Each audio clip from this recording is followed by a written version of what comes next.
Hi everyone, thanks for having me. My name is Rafi Rich, my slides is not up, and I hate talking for 15 minutes. So actually last night I was sitting in my room, and I said, yes, I've got a great presentation, and I did the presentation. It took me 25 minutes, so for between 12 o'clock at night until 2 o'clock at night, I redid it, took off slides, so if someone was in the room next to me, I apologize because I was shouting on half the night.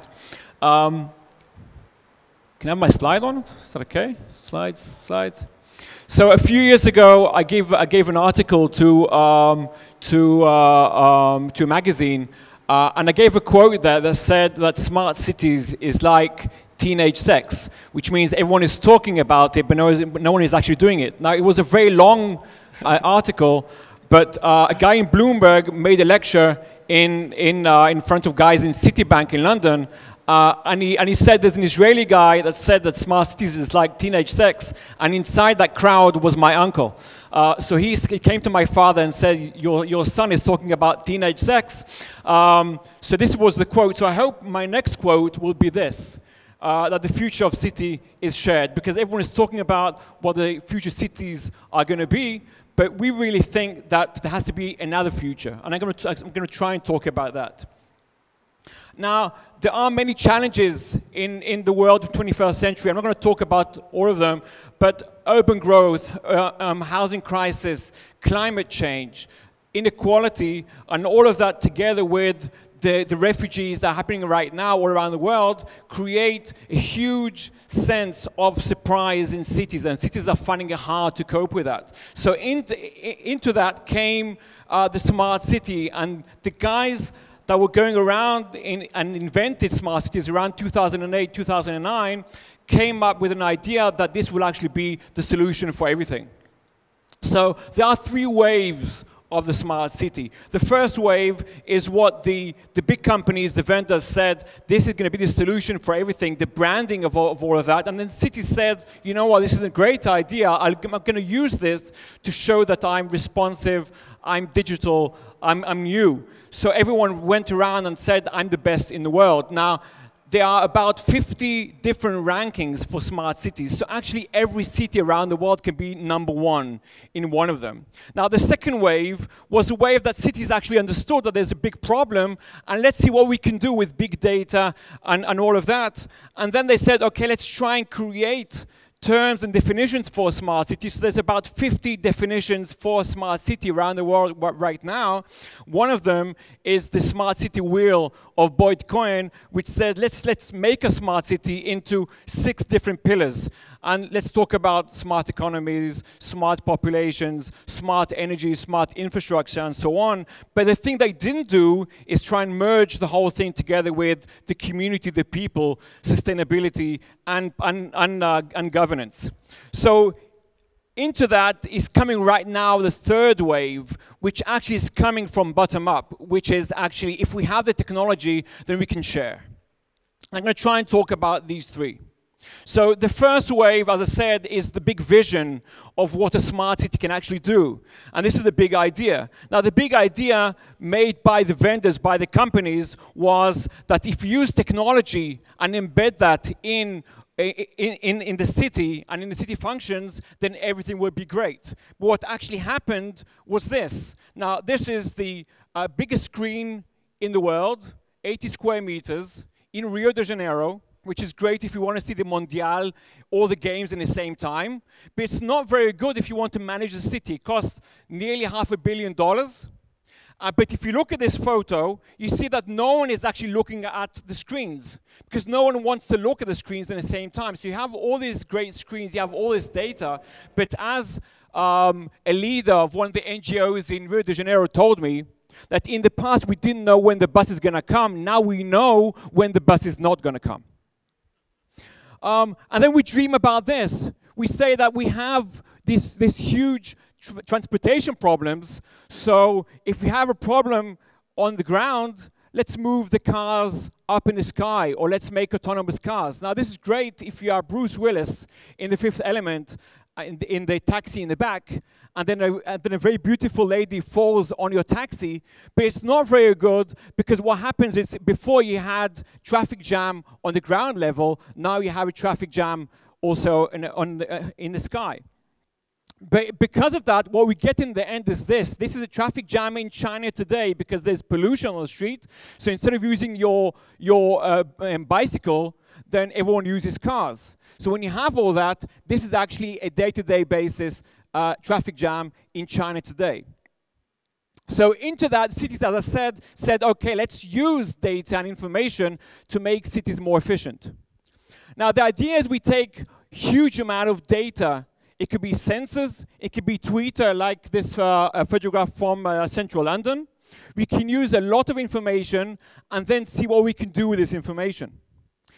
But data or big data in cities doesn't necessarily make our cities much smarter. It only means we have much more data.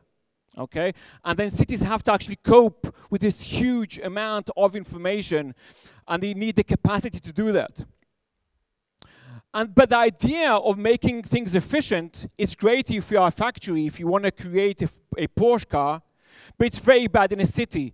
As the innovation head of Boston City told me last year, cities don't want to be efficient. If you want to make a city more efficient, then close all the schools, because schools are the most inefficient thing that you can do. So you don't want to close schools. You don't want to create less good activities, and you don't want yield. So actually you have to measure cities in other ways. So this efficiency thing is not very good for cities. And even if you are very efficient, if you have a problem about climate change like we had just right now, you might have the best energy efficiency in the country, but suddenly Puerto Rico right now is going to be at least 6 months without electricity. Not because the big data wasn't good enough, but because of climate change. So what we really need to do in the cities today is not to create more data, but we have to create a system to create more trust between the municipality, between the citizens, and between the governments. Because everything is actually owned by the citizens, but the regulations are national, and the mayor is the guy that if things don't work, he will be sacked. So we have to create a triangle of trust. But also, we have to create a system of collaboration. Now, I don't know if you guys here used to play this game when you were kids, but the idea is actually that one guy closes his eyes, lies back, and the other guy has to catch him. Now, the thing is that there are 3 things that have to happen. The first is the distance has to be the right distance. The second is the guy should be strong enough to catch you. And the third thing is the guy has to not look at his telephone and just look in Facebook, because if he does that, he will never catch you. So the collaboration here talks also about trust between the two, but also understanding what they can actually do. So our definition of a smart city, which is actually right now being adopted by UN Habitat, and we now created the Smart City Master Plan for Rwanda based on that, is that a smart city is not when you have data, but when the city, the leaders and communities actually use the data. And how do you use the data? And I'll try to do that in 7 minutes. So the first thing you have to use the data is to create inclusive and open data-led management systems inside your cities. Now, Boston City did a great thing. Boston did put in their website a city score. Now, this city score looks like a scoreboard you have in baseball. What they put there is they put all the indicators, the good things and the bad things happening inside their cities, and they made it transparent. So if it's white, then we are great. If it's red, we are bad. Now, if you're afraid to share this information, then 2 things happen. Eventually, you will be caught. But the second thing is, if I can't do things, I can't call upon the community to actually help in solving these problems. Now, if I give an example about mobility, we have a great software in Israel called Waze. Now, Waze's idea was, if I don't know about transportation, if I don't know how to get from place A to place B, if I don't know how about traffic jams and where the policemen are, then I have this software, and I press when I'm driving, not when I'm driving, but when someone else is driving. You press if there's a traffic jam, big, small, medium, and if there's a policeman. Actually, there is there. If you use Waze when you're driving, it tells you, are you driving? And then everyone says, no, I'm not driving. So then once a year, everyone lies at least. So this is that, but this is the only information. This is only the second wave. But what we need is not more efficiency in driving. What we need is to change the system to use public transport. So in comes a software called Citymapper, which is a British software. We have the same thing in Israel called Move It. And what they did, a very simple thing, we asked people, where do you want to get to, from where, and how to use, well, you want to use your car, you want to use public transport, you want to walk, and so on. But what they did, they collected all this information, and they examined where there is a lack of public transportation in what hour. And what they did with that, they created an alternative. Now what they did, they created buses, smart buses, small buses and large buses in the nights and in times that there's not enough public transport. So when they did that, they actually made the gap smaller. Now it started off by being for free, now it costs a bit of money, but that wasn't enough, because people don't want to use this big public transport. So what they did, they created a system with the black taxis together with an Israeli software called GetTaxi or Get. And what they did, they said 4 people together can actually share a taxi and use these lanes, the black lane over there, which in many, many times of the day, there's no public transport, but there's not enough people to go in public transport. So actually what they did, they created a solution bottom up to solve the issues so people actually don't have to use their private car. Now in issues of environment, again, another Israeli software called Breezometer, the idea was people want to know where there's pollution, but no one actually knows how to read all these great pollution software and data. So what they did, they made it very, very simple, said you are here, and if it's polluted, the area will be red, and if it's not polluted, it'll be green, and they have your own profile. They know who you are, how old you are, do you run, do you walk, are you pregnant, and so on. I don't know how they know you're pregnant, but that's what they do. And then they give you a ranking and said, if you're pregnant right now, don't go out of your house because it's polluted, and so on. But this is, again, is only the second wave. So the third wave was in Rwanda. They had a safe motor. It's an application like Uber for motorbikes. But what they did is that the motorbikes were very, very dangerous. So in this Uber, you didn't only say that this guy is nice, but is he driving too fast? Is he driving dangerously? And then people got ranking for being fast or slow. So suddenly you have like a commando of very good drivers. So then MIT came in and said, you know what? If you have this data, why don't we give them a sensor put on their vests? And this sensor will collect information about pollution. Now what we have over here in this map is a map of the polluted areas where people want to drive. So it's not the national, it's not the municipal pollution level, but it's the pollution level where actually people want to be. So this is a sharing system for actually defining how polluted are the areas where most of the people actually stay. The second issue is sharing infrastructure. And the first level was smart meters, which actually mean that your meter says exactly how much energy you're using, how efficient you can be. But again, this is only the second wave of just sharing information. The third system is actually being a partner in creating energy, what we call prosumers. In the past, you have people that consume energy and infrastructure. Now we're talking about prosuming. You produce and consume. And this is from Brooklyn. Now, in this area in Brooklyn right now, many, many people inside Brooklyn decided to create their own energy, but they make more energy than they need, so they created a system which is called peer-to-peer or a virtual power plant. And what they did actually, if I create more energy than I need, I can sell it to my neighbor.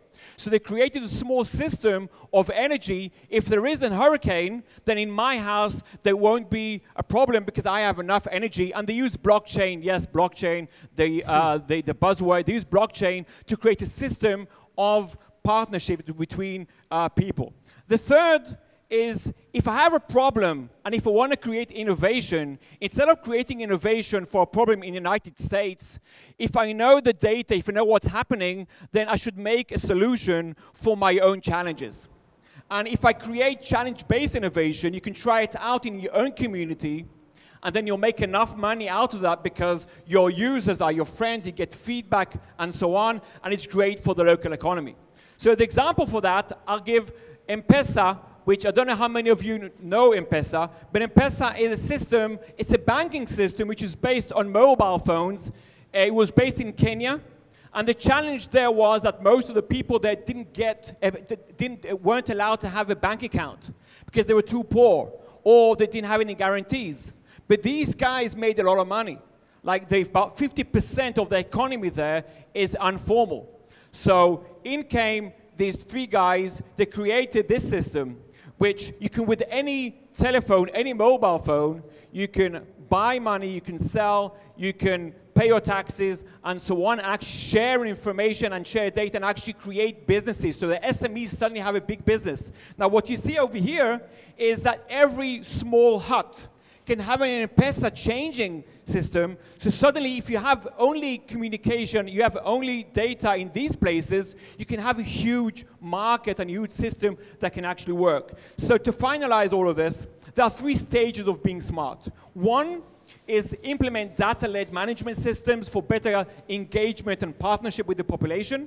The second is enable efficient use of resources and infrastructure. Don't make new infrastructure, but create a system to work together upon that, and then you can create localized, challenge-based innovation and economy.